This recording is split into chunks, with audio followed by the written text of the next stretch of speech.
It's a common known fact that the Bulls of today are not the Bulls in the 90s with Jordan and Pippen.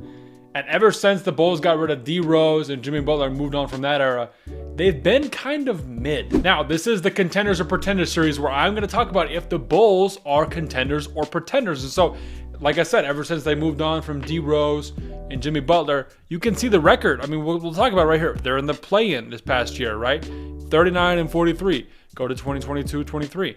40-42, just shy of 500. Then in 21-22, the 46 and 36, which isn't like amazing. They made the playoffs, but I mean, look back. Even then, we go to 2021.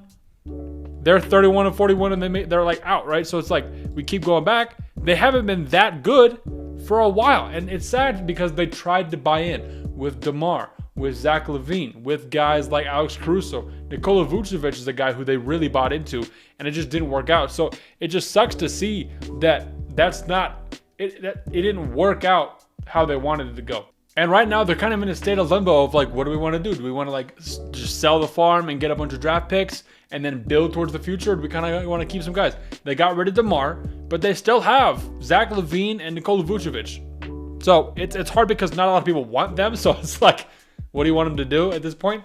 But I think that they should try to at least get something for those two guys and pick a direction. Because there have been a lot of good teams. I wouldn't say good teams, actually. There have been a lot of teams that have at least picked a direction. Like the Nets.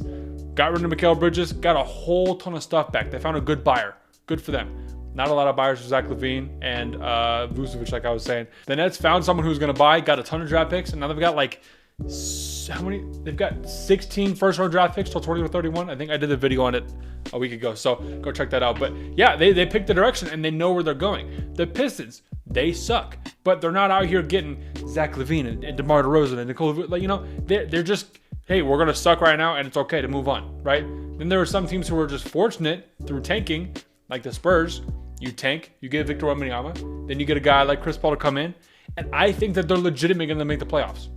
I think the Bulls have an opportunity to do that in the East. Not like get like Victor Wembanyama crazy stuff, but they've got a lot of good young pieces to actually make that fit. I mean, let's just look at the depth chart right here. So Josh Giddey, we'll get to the Josh Giddey trade in a little bit, but starting lineup right now for 25 is Josh Giddey, Coby White, Zach LaVine, Patrick Williams, and Vucevic. And Patrick Williams has been, a disappointment for a top 10 pick, right? That's kind of, you wish he was more. But the good thing is, I think that they can replace what Patrick Williams, what they thought he was, with Matas Buzelis. I think that's going to be a phenomenal pickup for them, and I think that's going to go a long ways. He can shoot, he can rebound, he's tall, he could play, I don't want to say he could play shooting guard, but he could easily play the 3 or the 4 pretty solidly. He's young, he's athletic, I mean, he can do a lot of stuff, and he has that kind of shot creating ability that, I mean, hopefully in the post Zach LaVine era, the Bulls don't really have outside of Coby White. They got guys like Ayo Dosunmu, but not a lot of like shot creators, and I think Matas can be that guy. I mean, we just looked at the young roster, and the Bulls have some great talent. I mean, only 2 players over the age of 30. You got Nikola Vucevic and Torrey Craig. LaVine is like late 20s, but 2 guys over the age of 30. Not bad. Young standouts to me are Buzelis, Coby White. I've loved Coby White for a long time after he came out of UNC. Ayo Dosunmu, like I said. And I'm going to put Josh Giddey in there because I think with this team, Josh Giddey can make a difference. I really think that Coby White can have the ball less in his hands. He's a great catch and shoot player, great shot creator. And then you got guys like Matas Buzelis who can catch and shoot. Hopefully Patrick Williams can do something if he can learn how to shoot. If you have LaVine there, I don't know how it's going to work with Giddey because I feel like Coby White and LaVine have the ball a lot. They used to be their 1 and 2, but now they're 2 and 3. So having Giddey there is kind of interesting. The other factor about getting Giddey was just the whole trade situation. Like, I cannot believe they gave up Alex Caruso just in a straight up 1-for-1 with Josh Giddey when they were getting so much for him. Or like later, I can't believe they didn't trade him last trade deadline when they were getting so many more offers, like 2 first-round picks and a guy. Now they just got Josh Giddey. Josh Giddey's not like terrible. He's a pretty solid player. But when Lonzo Ball is looking to come back, Lonzo Ball does what Josh Giddey does better, and he does more than what Josh Giddey does. So it's like, if you have Lonzo and you think he's going to be healthy, is this your sign that you're going to trade Lonzo? Like, why would you do that? I don't know, maybe because he's too injury prone. But Lonzo, when he's healthy, he's good. He's a guy who improved his shot after coming into the league and kind of like, oh, he shoots like this. It's kind of weird. It's like a trademark. He's like a 40% three-point shooter now. So I don't know what the deal is with that. Not to say you can't play Lonzo and Josh at the same time, but they do the same thing. They're both tall point guards who pass the ball really well, lead an offense, facilitate. Lonzo Ball is obviously way better defender than Josh Giddey is, but that just didn't make sense to me to give up Caruso to get a guy who you already have a guy that does the same things that guy does. Like, does that make sense? That sentence didn't make sense, but neither does the trade. So that's, yeah. And it doesn't make sense to like, oh, Lonzo comes back. Oh man, you're healthy. Okay, let's play you. And then let's get rid of Josh Giddey. Like, I don't see the Bulls getting rid of Josh Giddey at this point either. At least for a little bit. They won't just be like, this season, let's get you out, you know? I just don't know what is going on in their heads. The whole organization just doesn't know what they're doing, I don't think. I also can't speak, though, because I am not a front office person, so don't yell at me. Or do. I don't care. I don't know. One thing to note here, though, is watch the Bulls the trade deadline. I know we've been saying this for like literally the past 3 seasons with like LaVine, DeMar, Vucevic, Caruso. Like, oh, who's going to get moved? They've never done anything with the trade deadline. They let DeMar go to the Kings, Caruso to the Thunder, which is going to make the Thunder so freaking good. We'll get to them later on before the season starts. But like, watch out for Zach LaVine. If someone maybe is having a suckier season, if a team finds a need for him, they might trade him at the trade deadline, and the Bulls should be open to that. I don't think they want to pay him as much as they are to just kind of be in the 30-win category. It's just they're like, they need to be bad, but they're bad at being bad. Like, actually, they've just been mid. They're like the Hawks, who just are like straight up 400, under 500. They're like literally in that like 35 to 40 win range a lot of the time in the East.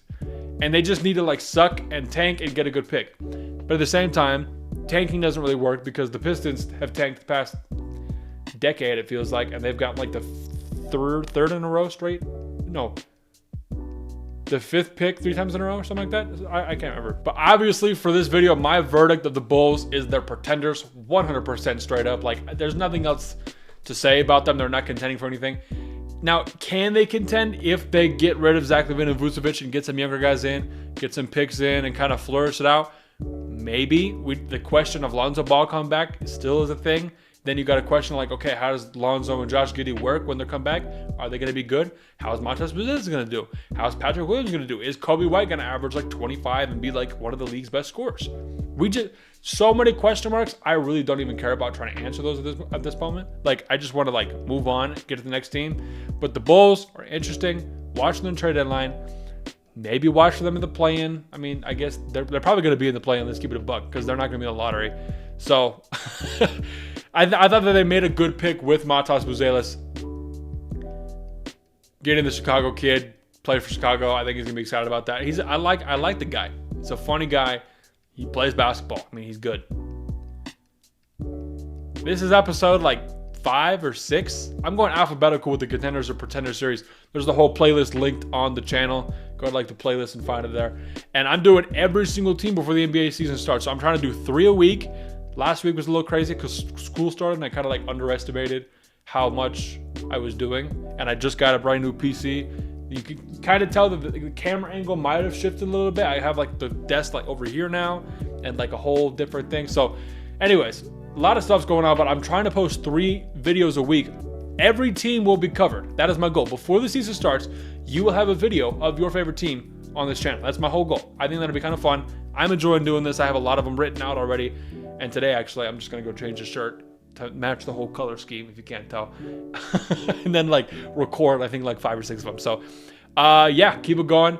Share this to your friends. You know the thing. We're past 1,000 subscribers, which is freaking awesome. I want to keep growing and growing and growing. I want to make this my whole, like, my life's job, I guess, my full-time job. But I got to work for it. Yeah, I've got sneak peek. Also a big video. If you're just seeing this, go to the community tab and click on the poll that I have. Big video coming out. I'm going to do a big straw poll with a bunch of people's responses for that poll. And I'm going to make a video about it preseason about like predictions for MVP, DPOY, first seed, who's going to win the finals, who's the disappointment, like a ton of fun stuff. So if you have not seen that, go check that out, fill it out, and you'll be a part of the video. Basically, that's kind of the whole point. If we can get 1,000 guys to do it, be sick. So that's all I got for today. Posting these Tuesday, Thursday, Saturday, so every other day, kind of, because I don't know. So this is going up on Tuesday, so check out Thursday, Saturday. Ton of videos for you to check out before. I'm done yapping. That's all I got. We out.